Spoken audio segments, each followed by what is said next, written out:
Hello friends, नमस्कार।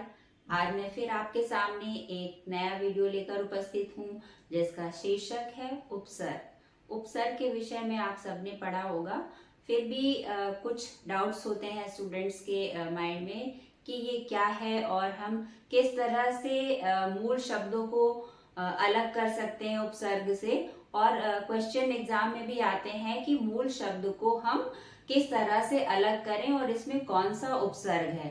तो ये चीज पहचानने के लिए आती है और इस आधार पर आपको उपसर्ग भी बताना होता है कौन सा है। तो ये सारी चीजें आज हम इस वीडियो में समझेंगे और जानेंगे। तो चलिए देर ना करते हुए इसे हम शुरू करते हैं।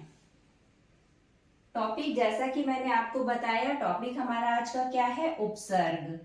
ठीक है, उपसर्ग की क्या परिभाषा होगी इसमें देखिए, जो शब्दांश, शब्दांश से क्या अभिप्राय है, शब्द का अंश, कोई भी शब्द का अंश किसी शब्द के आरंभ में, आरंभ मतलब पहले, जुड़कर उनके अर्थ में विशेषता या परिवर्तन ला दे, वे क्या कहलाएंगे, उपसर्ग कहलाएंगे। यानी कोई भी ऐसा शब्द जो है और उसके प्रारंभ में कोई उपसर्ग लग जाता है तो क्या होगा, उसके अर्थ में परिवर्तन हो जाएगा और वो एक नया शब्द बनके तैयार हो जाएगा। उदाहरण के तौर पर आप देखिए, यहाँ पे दो उदाहरण मैंने दिए हुए हैं। पहला क्या है, अति। अति क्या है, ये उपसर्ग है, और ये अधिक क्या है, ये मूल शब्द है। अति उपसर्ग और ये मूल शब्द है, और इनसे जो शब्द बनेगा वो क्या होगा, अत्यधिक।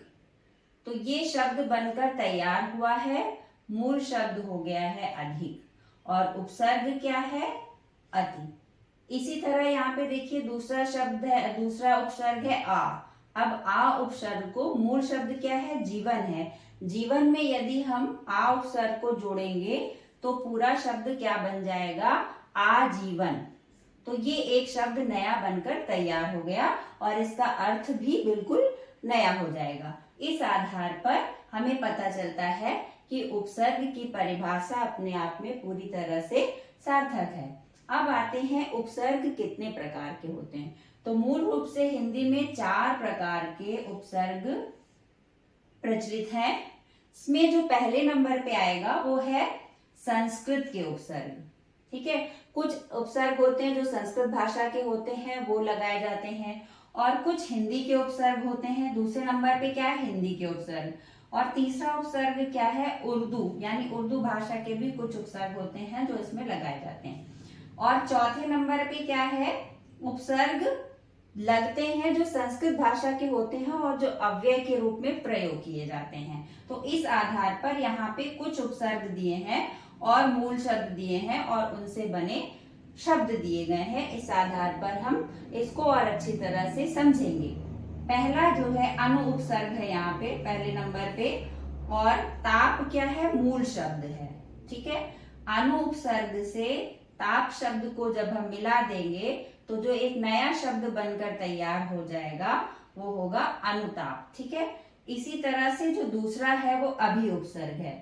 ठीक है, इसमें मूल शब्द क्या है, मुख है, तो मूल जो शब्द है उसमें अभि उपसर्ग को लगाएंगे तो अभियुक्त अभिमुख शब्द बनेगा। ठीक है, तो ये एक शब्द बन गया। इसी तरह से तीसरे नंबर पे आपका जो है वो नी उपसर्ग है, और डर शब्द में जुड़ेगा, मूल शब्द डर है तो निडर शब्द बन जाएगा। इसी तरह से सु उपसर्ग है, मतलब सु माने सुंदर, अच्छा, तो सुकाम का मतलब है अच्छा कार्य, तो सु उपसर्ग काम में जुड़ गया है। यहाँ पे देखिए काम शब्द आया है, मूल शब्द है ये काम, और सु उपसर्ग है, तो ये क्या हो गया, ये उपसर्ग यहाँ पे जुड़ा हुआ, ये यहाँ पे नी उपसर्ग जुड़ा हुआ, यहाँ पे ये अभि उपसर्ग जुड़ा हुआ, यहाँ पे ये अनु उपसर्ग जुड़ा हुआ। इन उपसर्गों से जुड़ने से ये एक शब्द बन गया है सुकाम, माने अच्छा काम। इसका अभिप्राय क्या है, अच्छा काम।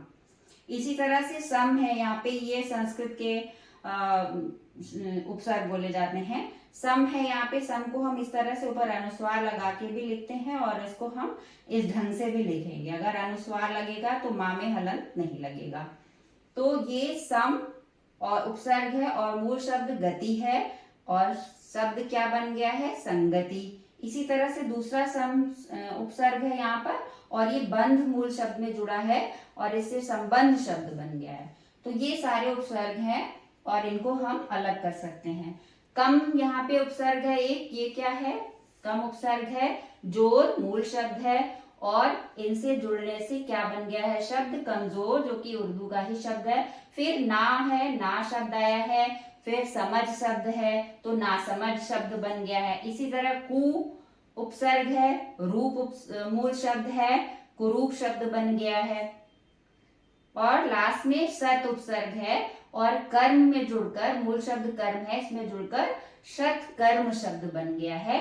ये जो संस्कृत भाषा के ही शब्द हैं जो कि अव्यय के रूप में प्रयोग किए गए हैं। तो इस आधार पर हम उपसर्ग को अच्छी तरह से समझ सकते हैं कि उपसर्ग क्या है और इनको हम मूल शब्द से किस तरह से अलग करते हैं।